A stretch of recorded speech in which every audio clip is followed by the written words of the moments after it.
top of your screen, Warriors have now got help over there against Jones. It's Johnny Evans. We're going to go to Clinton and Madison Central. Clinton just finished its game with Madison Central. The Arrows beat the Jaguars 38-21. So Clinton improves to 3-0 in 2-6A, taking down the defending state champions. Let's go back to Oak Grove real quick because we just had an interception. Oak Grove getting the pick and essentially ending Meridian's night. So Meridian had 3 penalties on this drive. Here's the replay. Thank you, Oak Grove, and your replay capabilities. Meridian had a play, got it down to the 1. They had a penalty, and then they had another penalty, and then they had another penalty. 3 penalties on the drive, just killing their chances. So Oak Grove gets a big stop, and they have a chance to put this game to bed. Let's go back to Starkville and Tupelo and check out what's going on there as Tupelo is up 7 with just under 3 minutes to play, and they have the ball.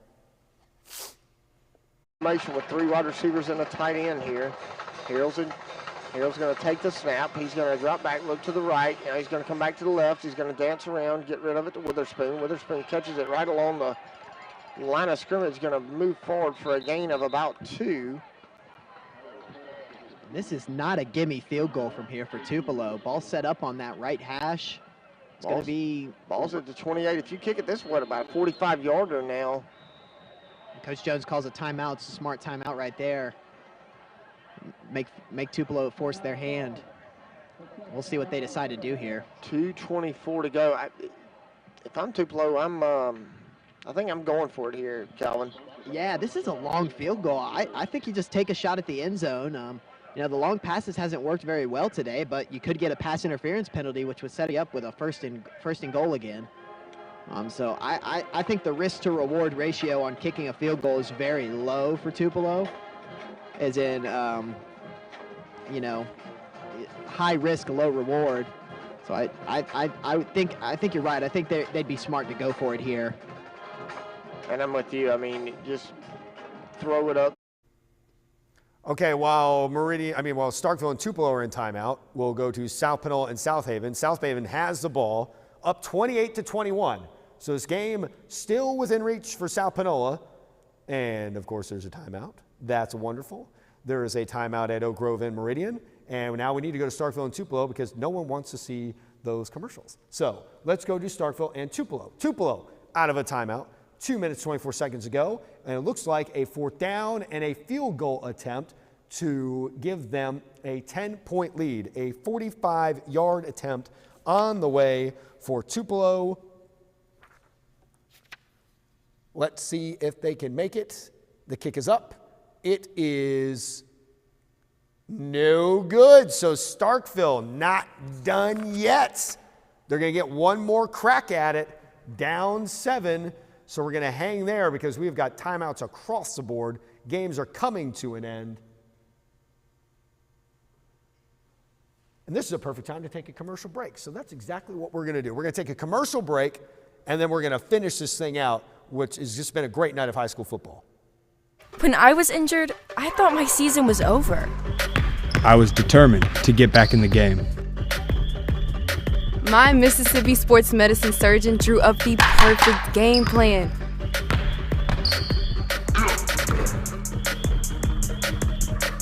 My recovery, their game plan. A game-winning combination. 20 physicians, 7 subspecialties, 1 focus. You, Mississippi Sports Medicine and Orthopedic Center.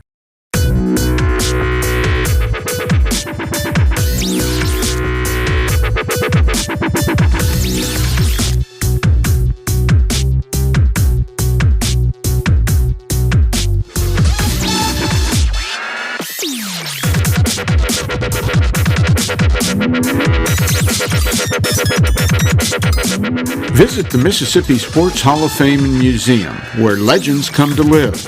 Open 10 a.m. to 4 p.m., Monday through Saturday. All right, we got one more sponsor message before we go back to football, and that would be the Rogue in Jackson. The Rogue in Jackson is the official menswear store of Mississippi Scoreboard. Friday Night Live, located at 4450 Interstate 55, Frontage Road in Jackson. The Rogue is your go-to destination for fine men's clothing. They also have a variety of collegiate gear for Ole Miss, State, Southern Miss, LSU, and Alabama fans, please visit The Rogue in Jackson. And now we are going to go to Starkville and Tupelo, perhaps? No, they are standing around, so I don't know what's going on there. Let's go and check out what's going on in Meridian and Oak Grove. No, we're at South Haven and South Panola. All right, so South Haven has the ball. Time running out in this one, and it looks like they're just going to put it away. So South Haven taking knees. That's a good thing for the Chargers, and it looks like they are going to get that 6-0 start. A 28-21 final imminent, it appears, but I have been wrong about those things before. So we have a timeout right now in Oak Grove and Meridian.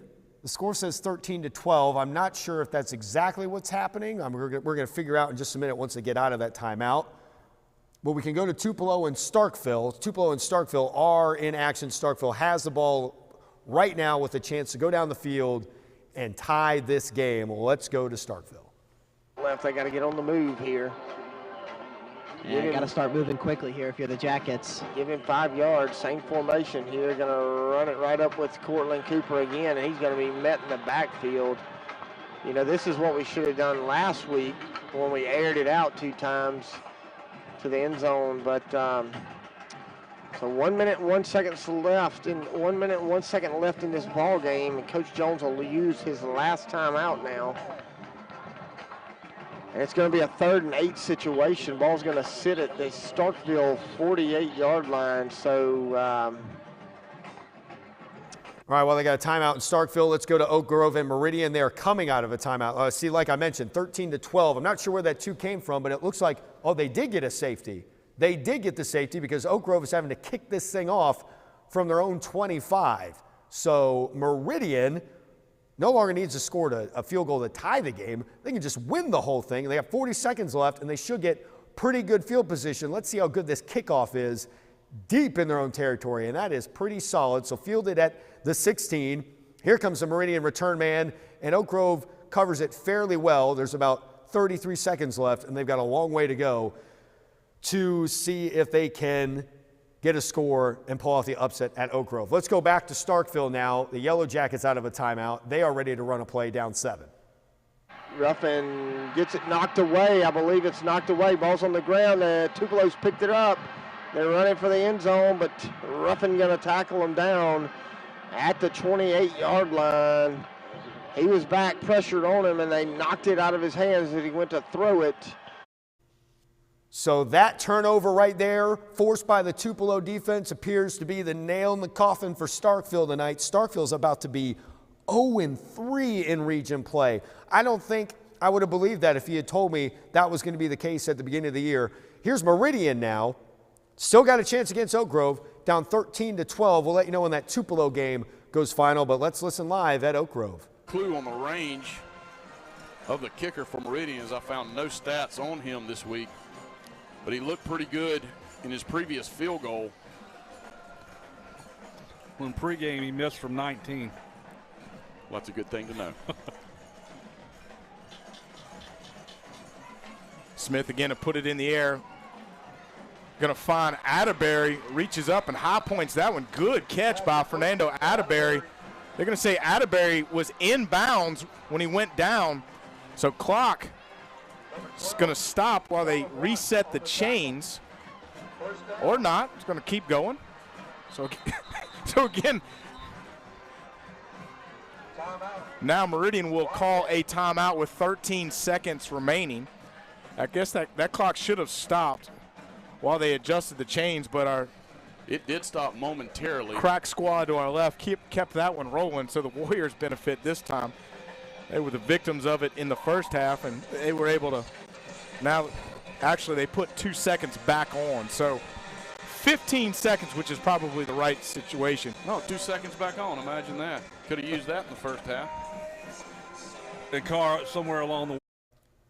All right, while Meridian and Oak Grove get things sorted out, let's go to Germantown and Oxford. Wish we could have shown more of this tonight. I apologize for that, folks. Germantown up 26-16. Oxford just turned the ball over on down, so Germantown, with less than 3 minutes to go, has a 10-point advantage and has a chance to improve to 2-1 in league play if they can hold on to this 10-point lead. On the punting unit, Jackson Hood will come out, clock rolling, 2:40 to play. And movement up front, and Oxford comes flying in, and it looks like they're going to. All right, Meridian out of a timeout against Oak Grove, down 1. It's 13-12. I'm not sure the timeout situation. Ooh, that looked like a very questionable tackle from all the way up here. Let's go live to Oak Grove. As Meridian burns their third and final timeout of the half. Clock stopped at 6 seconds. Guess I was wrong. And I tell you what, not a bad thing right there for the Warriors, for Mark Smith to tuck that one and take off and run. He burned a lot of time. So really, we are down to our last play now. Added a second back onto the clock. It was at 6.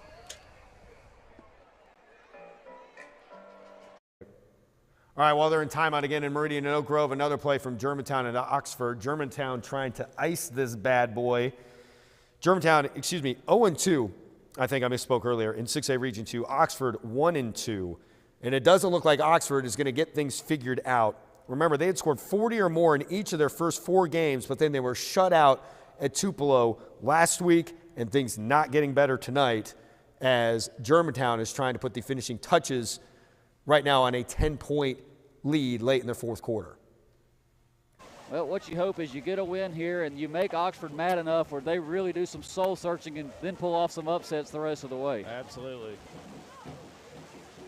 After you beat somebody, you become their biggest fan in this. Yep.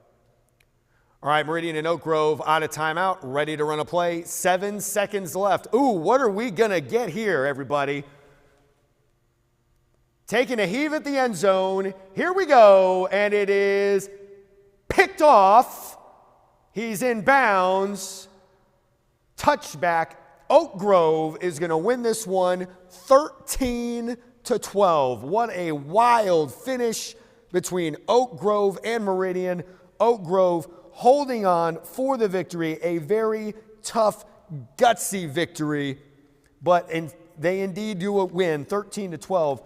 Oak Grove improving to 5-2 on the year, and most importantly, 2-1 in Region 3 of 6A. A humongous game. They've now won 10 of their last 12 over the Meridian Wildcats.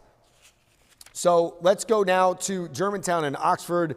We'll see if we can watch Germantown finish this off or see how it ends. It's again 26-16 in the fourth quarter. 6-16. How about the boys from Gluckstadt? What an effort tonight.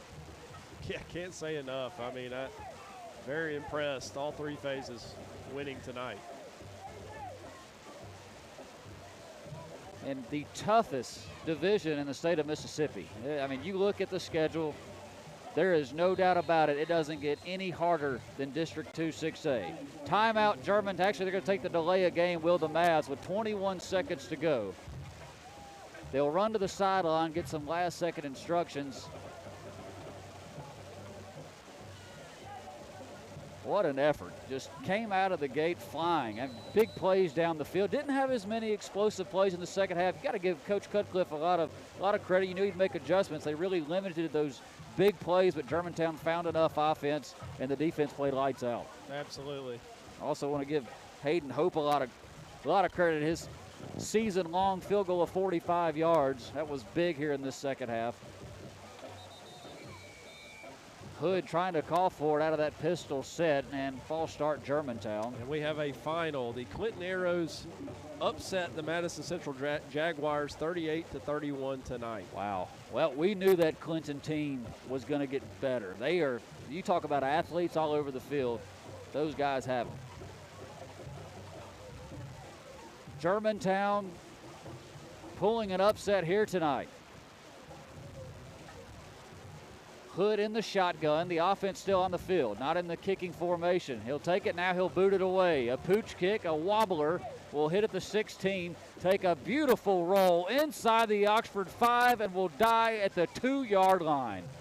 That's how you finish a ball game. You can't draw it up any better. Like we've said, all 3 phases have won the game tonight. It's a team effort, a team win, and They're going to be celebrating all the way back to Gluckstadt tonight. The band may play on the bus all the way back to Gluckstadt. What an effort, what a win tonight for Germantown. And it's like Coach told the players this week, if you want to be a big 6A team, you've got to beat a big 6A team. Well, this is a big 6A team. Folks, just to tell you how big this win is, Oxford was your state champions in 2019. Kids that are on this team right now were down in Hattiesburg to lift up a gold ball. This is a huge win for Germantown football. We are going to have a word from Coach from Braden Pigg at the end of this one. 8 seconds left. Back into his own end zone is Grand Jean. Takes the snap, give to the running back. Has some running room. Germantown playing loose coverage, and they'll finally come up and tackle him around the 18-yard line. That's it. That's the horn. Look at the far side. Mavericks going nuts. Germantown 26, Oxford 16. All right, so with that final, that is going to conclude our night of high school football in Week 8 on Mississippi Scoreboard Friday Night Live. We'll run through these scores one more time. You can also see them right above me. Brandon beats Petal 32-7. Hartfield beat Jackson Academy 38-6. Clinton ends a 5-game losing streak to Madison Central, winning 38-31. Oak Grove hangs on against Meridian 13-12. Tupelo undefeated still, 7-0, winning at Starkville 24-17. South Haven 6-0 for the first time since 2010. They win 28-21 over South Panola. And then Germantown, you just saw, going final against Oxford. Germantown winning 26-16. Germantown 2-1 in the league. Oxford falling to 1-2. Remember, Jackson Prep got that late start. We don't have the capability to hang out and watch one game for another hour and a half or so. But right now it's 42-20 Jackson Prep over Yazoo City. The Jackson Prep stream live and going right now. So if you want to go and check out that game tonight, feel free to hop on over there. But for everybody here at Mississippi Scoreboard Friday Night Live, and thanks again to the Mississippi Sports Hall of Fame Museum for hosting us, we appreciate you watching, and we hope to see you next week. See you later.